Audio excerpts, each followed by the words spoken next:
Okay, hey everybody, this is George Ortega. Welcome to Free Will Science and Religion. I'm here with David Joseph, Chandler Klebs, and Jamie Soden.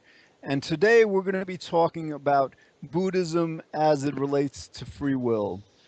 Specifically within Buddhism, there's two beliefs we want to explore. The first belief is that there's such a thing called karma that basically means that the actions that we performed in past lives or in past days and past years will determine basically how the universe rewards us or punishes us. In other words, like if we did some acts that might be defined as good or moral in the past or in a past life, we would be rewarded for them in this life. And if we did, acts that weren't so good, we would be punished. And they base this understanding on the principle of cause and effect. They acknowledge that everything has a cause, that, cause and effect is what governs the universe. However, like the Buddhists will often nonetheless assert that we have free will. And I read up on this one time, and I think one answer to this that I discovered was that in Buddhism, sometimes what they have two kinds of truths. One truth they refer to as kind of like the absolute truth, but then the other kind of truth is referred to the conventional truth. And so the absolute truth is like how things actually are. And like for example, that would relate to causality. And again, like I think they on some level understand that if everything is governed by cause and effect, that makes free will completely impossible. So that's the absolute reality. But then I think, according to their philosophy, this conventional reality is the one that we adopt in everyday life, um, saying that basically, yes, there is cause and effect, but we still have a free will. Now, all right, my take is that basically, um, they they're using the term free will as a kind of I think it's a misnomer. I think the like who knows back when Buddhism was developed and all, maybe like we didn't have the level of sophisticated thought that we have now. I don't know, but essentially, I think they could have come up with a conventional understanding of reality that conformed to the absolute nature of it. Whereas everything is causal, we don't have a free will, but we still kind of like quote unquote act as if we have free will. But that's the basic, in Buddhism. So they it's kind of contradictory. They accept cause and effect, but then they assert that we have free will, but then they also kind of like acknowledge this absolute reality in which we wouldn't have free will. Yeah, that's really interesting, George, because it sounds as if, yeah, they're having the absolute, the true objective reality, but then they have this subjective social reality. And it's sort of like, because Nick Vale has mentioned this in his book, like about how in the regular world you have to act as if you have free will. And I'm like, what does that even mean? Like I'm really confused about it because I can't do that. Absolute ultimate reality is all I really care about, and this is why it's so hard to relate to people on a social level who want to go with the conventional truth like you were talking about. So I'm not sure how in the world do we approach these contradictions that happen where people are believing one thing but they're believing something else contradictory to it. Just as we know that Christianity has contradictions, Buddhism has some interesting contradictions too. Right. Now, Jamie, is there part of like Buddhist philosophy that I didn't, include? I mean, are there other considerations that we should be addressing? Yeah, there's another one that we should address is how does our morality affect what we might become in our next life? Because first of all, morality has, the idea of morality has changed over the centuries, hasn't it? I mean, back when countries were highly Christian, um, homosexuality was considered evil, wasn't it? But now we accept it as natural. we accept it as as long as it's like between consenting partners, there's nothing wrong with it. And you have to ask them define morality, and then All right.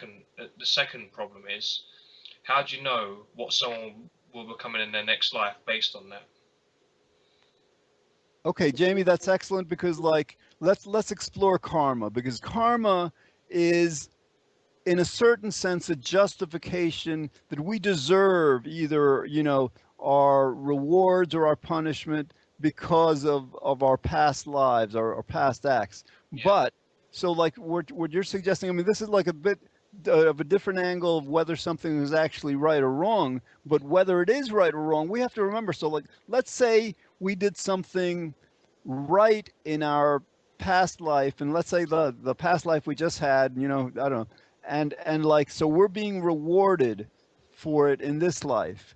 yeah, But then I mean what karma has to, acknowledge is that like that good, was the result of like, you know, something in the life before that. In other words, like that good, that act in our past life has a cause.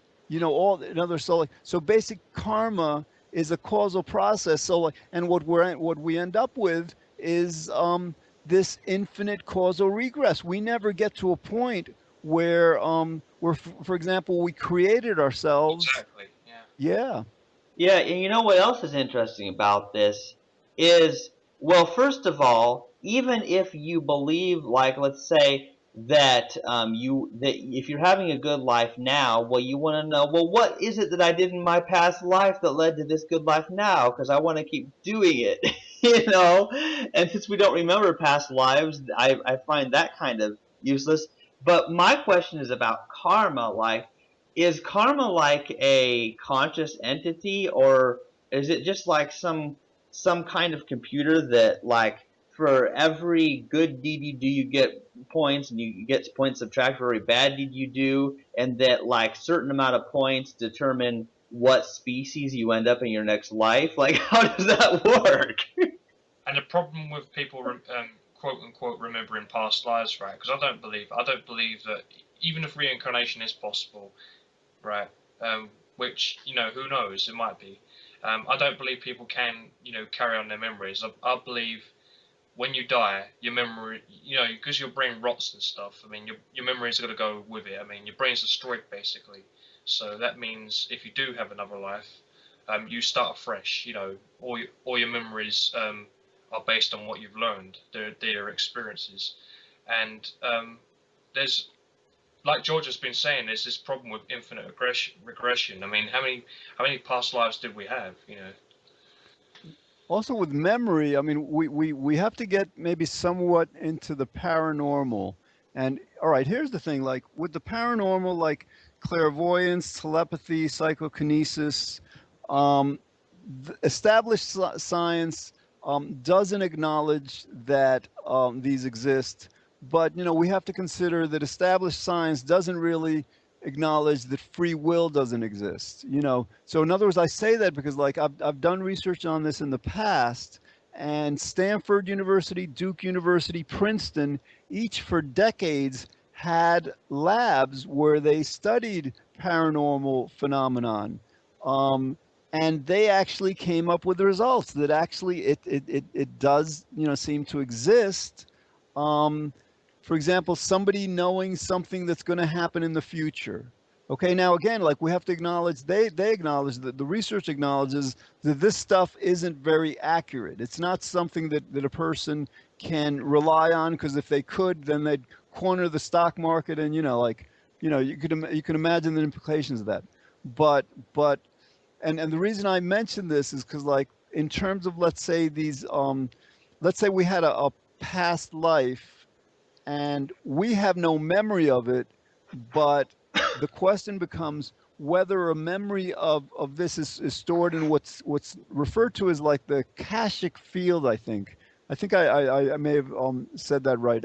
Akashic, this this kind of like this kind of like aspect of reality that is like the storage mechanism for everything that happens. You know, it's kind of like our brain has a storage mechanism, so reality has. So in other words, like, I mean, that still doesn't explain to me how someone can like know something that's going to happen in the future, but but you know, in terms of like this memory thing, whether we can actually access things in our past lives, it may be that the memory isn't coming from our internal, you know, I guess, you know, progression of lives or just like from us as individuals, but it's coming from this kind of like, you know, intelligence that resides outside of us.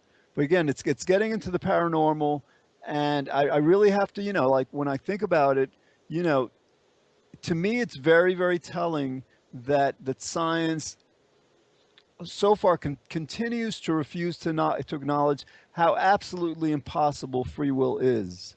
Okay, and so like, you know, even using Daniel Tammet as an example of this paranormal stuff, I mean, like, to me, his being able to kind of like calculate, you know, multiply two, three-digit numbers, you know, and not even know how he did it. That seems kind of like quote unquote paranormal. But that might be an answer, Jamie. That might be an answer to how all this is kept track of in terms of karma, you know, something that's like calculating all the acts and you know, weighing the benefits and the detriments and all. But that still doesn't give us free will because again, this causal regression would have to be regress eternally. And as I've been Yeah. saying, the concept of morality has changed throughout our evolution. I mean, thousands of years ago, things that are considered immoral now, I mean, that was considered back the norm back, you know, when the Romans existed. I mean, the Romans had slaves, didn't they? So Um, That's a great. well, you know, here's the deal. Since you're mentioning the paranormal and all of that stuff, the idea of the psychokinesis or the telekinesis thing was the one thing about that that always interested me. Like the idea of moving objects, Star Wars style, where they're not touching the objects, but they can move them where they want to. That was the superpower I always wanted. Yeah, and actually, Princeton did an experiment. Back they did this for I think at least over a decade, and they had these like, you know, there's no such thing as randomness, right? But like we can create a device that's called a random event generator that actually kind of like, you know, it mimics randomness. It basically it operates, you know, in a way that like it doesn't really go to any discernible pattern. All right, so like they can create these things. They're mathematically created and all. They're not true random, but they approach it somehow. And so here's the thing. So like they put, you know, they had about 50 of these, you know, devices, small devices, and they put them in different parts of the world, different continents, different countries, and and they had a way through the internet and all to continually monitor the activity. This is called the Princeton the pair experiment, Princeton engineering anomalies research lab, whatever experiment. And anyway, so like what they discovered is that like during major events, like for example the World Soccer Cup, or during 9/11, or during some other kinds of events, even before, you know, like the event would happen, like a few hours before or something.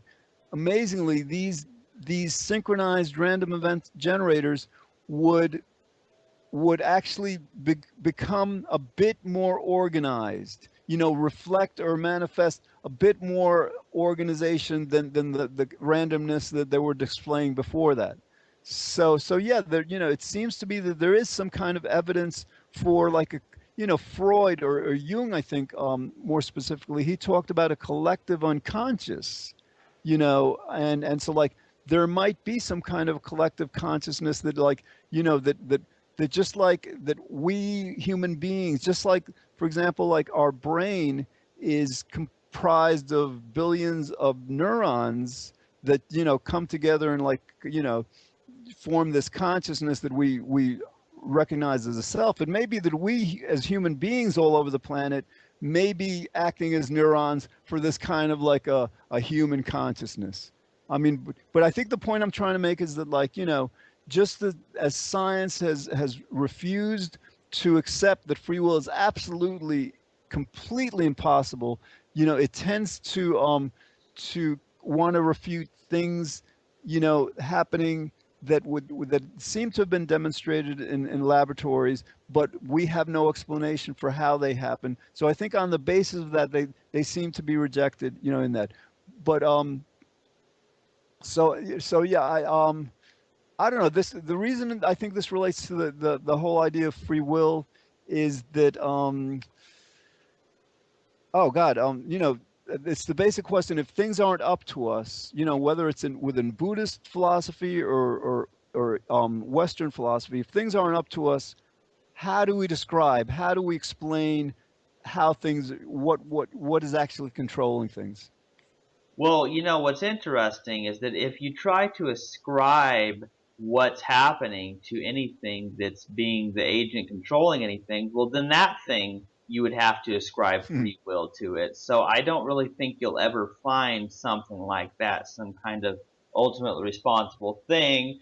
But I do think that this collective consciousness, collective unconsciousness of the universe is still would still be just as much a possibility as our individual consciousness of each of us.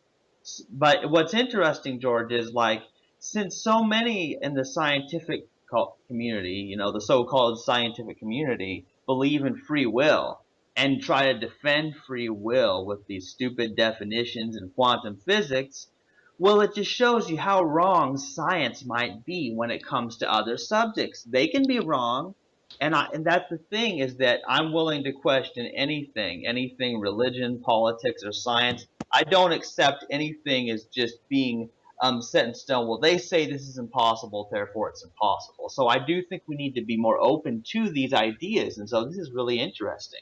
Yeah, I certainly don't accept, quantum indeterminism because, true randomness is just not consistent with logic, is it? So, Yeah, no, exactly. So in Uh, other words, like that's a great point, Jamie. So like Chandler, you're right. I mean, there's some aspects of science that like we can't say, we know for sure whatever, but there's certain aspects of reality, that we know for certain. For example, we know for certain that reality exists. We know for certain that reality is in motion, because if reality wasn't in motion, nothing would be happening. We wouldn't be, having this discussion. And so like and again, I'm saying this to say that we know completely without any any margin of error or any possibility that free will is impossible, because like this motion that the universe manifests has to be explained by causality. In other words, like if we posit a big bang, we have to posit that the second moment the universe was caused by it and all. So it seems like there are certain aspects of science, like that reality exists, that certain things, like that quantum indeterminacy is conceptually incoherent. We do have some irrefutable aspects of science, and I think that the challenge then is to kind of like to really be able to determine what in science we can be completely sure of, and what in science is still open to further knowledge. yeah, yeah, I do. that's, Yeah, go ahead, Jamie. yeah, I think scientists should redefine what they mean by, quantum uncertainty because, to me, right, it's just how us have a limited knowledge and limited capability of predicting things. Because if things are unpredictable, that doesn't mean that doesn't equate to indeterminism. It just means that we have a limited understanding of how things work.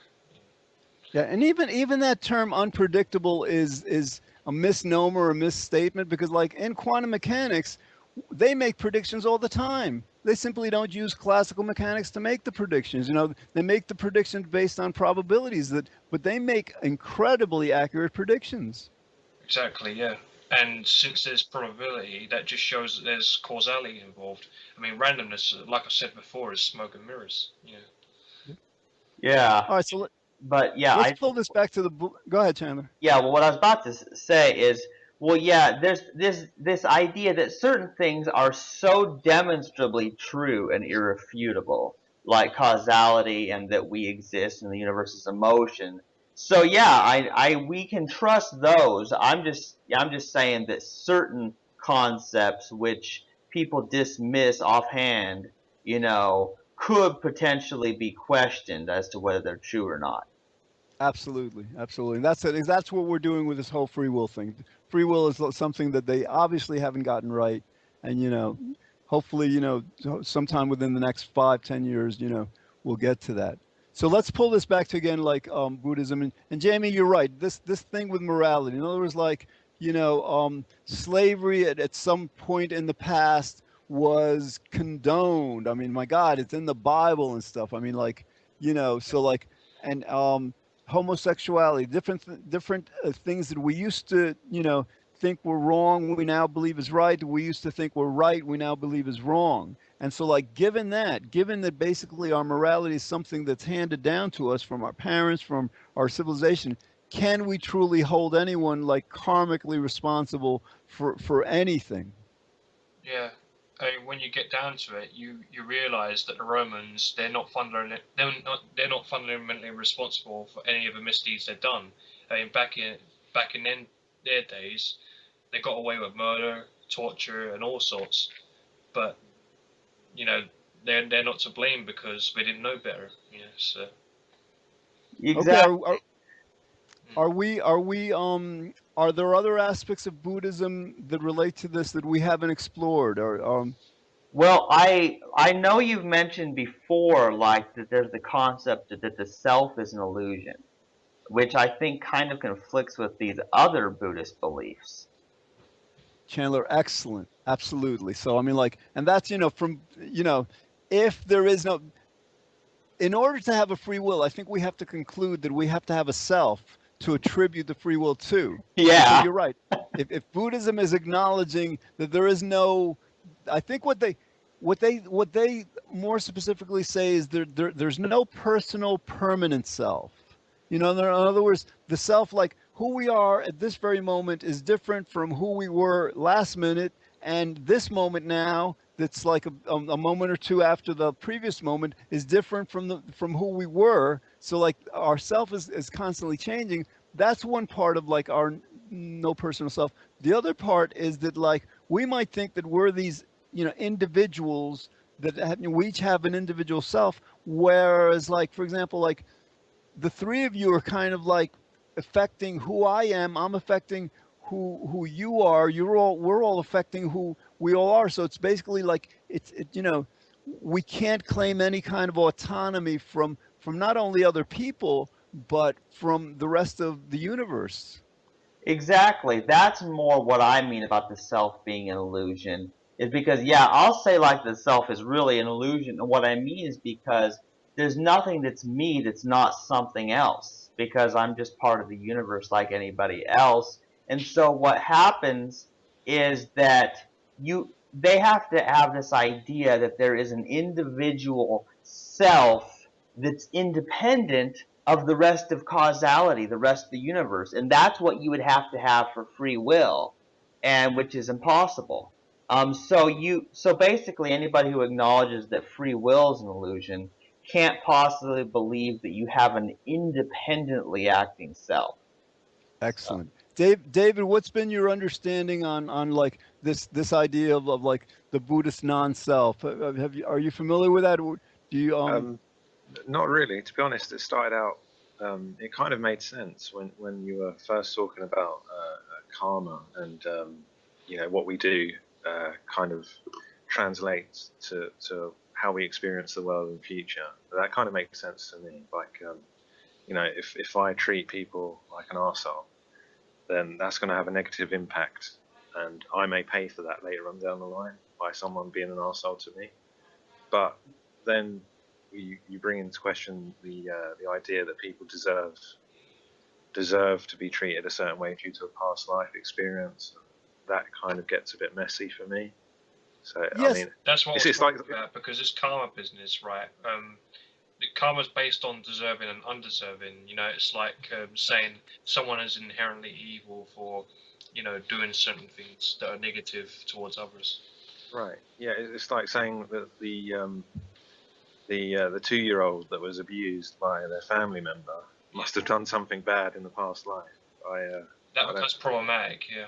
Yeah, Right. And David, I think what you're pointing out is like this idea of karma kind of like suggests this idea of a personal self, that like, that karmically progresses from lifetime to lifetime. Whereas like Buddhists are at the same time saying there is no personal self. right. Yeah, it's completely contradictory. It's, Yeah. So do they have a self or not? They don't know. Yeah. I mean, anyone with half a brain knows that actions have consequences, but whether someone fundamentally deserves these certain fates is another matter entirely. You know what I mean? Okay. Yeah. So well, let's like we've got about 4 minutes left. I want to like Buddhism is most fundamentally about happiness. Basically, like the Buddha could care less about understanding what happens after we die. He didn't have this kind of like curiosity of like understanding the nature of reality. He was focused on simply like overcoming suffering, and so he's got the Four Noble Truths that basically whatchamacallit, suffering comes from attachments. Okay, we're attached to like what we want. We think that reality should be a certain way. We want it to be a certain way, and to the extent that it's not, and it usually isn't in so many ways, then that creates this suffering. This, at least the psychological suffering. So let's explore how does overcoming free will belief um, relate to an attachment? What's the attachment of the belief in free will?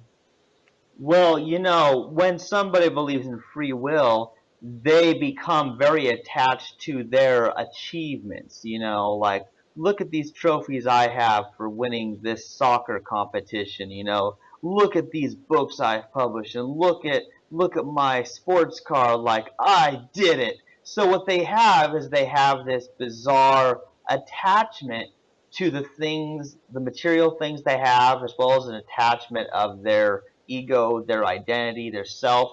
And people say, well, your choices make you who you are. So they're very attached to themselves.